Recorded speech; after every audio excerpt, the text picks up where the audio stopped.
এছাম ভণ্ড জাতীয়তাবাদীয়ে বীজ ৰোপণ কৰি অশান্তিময় পৰিৱেশ সৃষ্টি কৰি থকা দেখিবলৈ পোৱা গৈছে।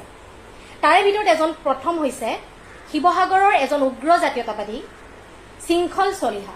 তেওঁ অলপ আগতে এটা নিউজ চেনেলত কোৱা দেখিলো যে আমি কি খাৰু পিন্ধি আছো নেকি যে আমি কাৰোবালৈ ভয় কৰিম। মানে তেওঁ কি বুজাব বিচাৰিলে? খাৰু পিন্ধে মহিলাসকলক কি তেওঁ দুৰ্বল বুলি সমাজত প্ৰতিষ্ঠা কৰিব বিচাৰিছে নেকি? আমি মহিলা দুৰ্বল নহয়, আপুনি দুৰ্বল হ'ব পাৰে। দুৰ্বল যিবিলাক দুৰ্বল মানুহ সেইবিলাকে বাহিৰত বেছি দম থকা দেখাবলৈ যায়। এটা কথা মনত ৰাখিব, এইখন অসমতে কনকলতা, ভোগেশ্বৰী ফুকননী, জয়মতী কুঁৱৰী আদিৰ দৰে বীৰাংগনাৰ জন্ম হৈ গৈছে। সেইসকল মহিলাক আপুনি অপমান কৰাৰ অধিকাৰ নাই। অকল সেইসকল বুলিয়ে নহয়, কোনো মহিলাক আপুনি খাৰু পিন্ধি কিবা কথা কৈ এইবিলাক কথা কৈ দুৰ্বলতা দেখাবলৈ নাযাব মহিলাক। আৰু এটা কথা, আপুনি যে অকল আপোনাৰ মুখতে মাৰিম কাটিম এই শব্দবোৰ থাকে, এই শব্দবোৰ অন্তত মুখৰ পৰা নাইকিয়া কৰক। আপোনাৰ যদি ইমানেই মাৰিম কাটিবলৈ মন গৈ থাকে, প্ৰথম আপুনি আপোনাৰ ঘৰৰ কাৰোবাক কাটক, মাৰক, নহলে নিজকে কাটি লওক, নিজকে মাৰি লওক। অসমত নাভাবিব যে অকল আপুনিয়ে জীয়াই আছে অভদ্ৰ, আপোনাৰ লিখা অসভ্য বৰ্বৰ সমাজত ভদ্ৰ বিবেকবান ৰাইজো জীয়াই আছে যি শান্তিত থাকিবলৈ বিচাৰে। আপোনাৰ যদি ইমানেই অসভ্যালি কৰিবলৈ মন আছে, আপুনি নিজৰ ঘৰত কৰক, নিজৰ পৰিয়ালৰ লগত কৰক।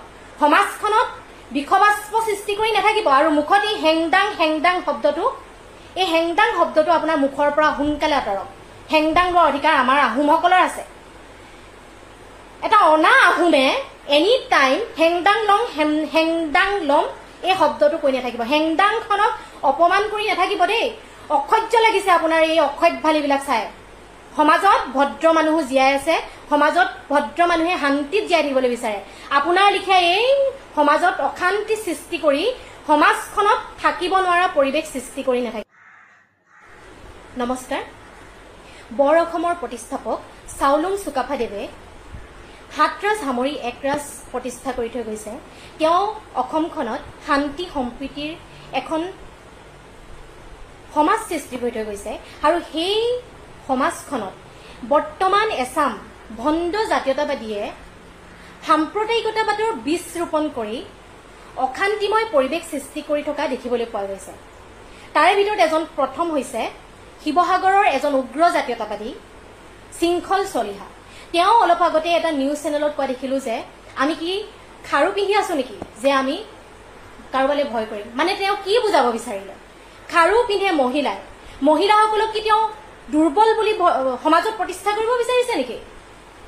আমি মহিলা দুৰ্বল নহয়, আপুনি দুৰ্বল হ'ব পাৰে। দুৰ্বল যিবিলাক দুৰ্বল মানুহ সেইবিলাকে বাহিৰত বেছি দম থকা দেখাবলৈ যায়। এটা কথা মনত ৰাখিব, এইখন অসমতে কনকলতা, ভোগেশ্বৰী ফুকননী, জয়মতী কুঁৱৰী আদিৰ দৰে বীৰাংগনাৰ জন্ম হৈ গৈছে। সেইসকল মহিলাক আপুনি অপমান কৰাৰ অধিকাৰ নাই। অকল সেইসকল বুলিয়ে নহয়, কোনো মহিলাক আপুনি খাৰু পিন্ধি কিবা কথা কৈ এইবিলাক কথা কৈ দুৰ্বলতা দেখাবলৈ নাযাব মহিলাক। আৰু এটা কথা, আপুনি যে অকল আপোনাৰ মুখতে মাৰিম কাটিম এই শব্দবোৰ থাকে, এই শব্দবোৰ অন্তত মুখৰ পৰা নাইকিয়া কৰক। আপোনাৰ যদি ইমানেই মাৰিম কাটিবলৈ মন গৈ থাকে, প্ৰথম আপুনি আপোনাৰ ঘৰৰ কাৰোবাক কাটক, মাৰক, নহলে নিজকে কাটি লওক, নিজকে মাৰি লওক। অসমত নাভাবিব যে অকল আপুনিয়ে জীয়াই আছে অভদ্ৰ, আপোনাৰ লিখা অসভ্য বৰ্বৰ সমাজত ভদ্ৰ বিবেকবান ৰাইজো জীয়াই আছে যি শান্তিত থাকিবলৈ বিচাৰে। আপোনাৰ যদি ইমানেই অসভ্যালি কৰিবলৈ মন আছে, আপুনি নিজৰ ঘৰত কৰক, নিজৰ পৰিয়ালৰ লগত কৰক। সমাজখনত বিষবাষ্প সৃষ্টি কৰি নাথাকিব। আৰু মুখত এই হেংদাং শব্দটো, এই হেংদাং শব্দটো আপোনাৰ মুখৰ পৰা সোনকালে আঁতৰক। হেংদাং লোৱাৰ অধিকাৰ আমাৰ আহোমসকলৰ আছে। এটা অনা আহোমে এনি টাইম হেংদাং লম এই শব্দটো কৈ নাথাকিব। হেংদাংখনক অপমান কৰি নাথাকিব দেই। অসহ্য লাগিছে আপোনাৰ এই অসভ্যালিবিলাক চাই। সমাজত ভদ্ৰ মানুহো জীয়াই আছে, সমাজত ভদ্ৰ মানুহে শান্তিত জীয়াই থাকিবলৈ বিচাৰে। আপোনাৰ লিখা এই সমাজত অশান্তি সৃষ্টি কৰি সমাজখনত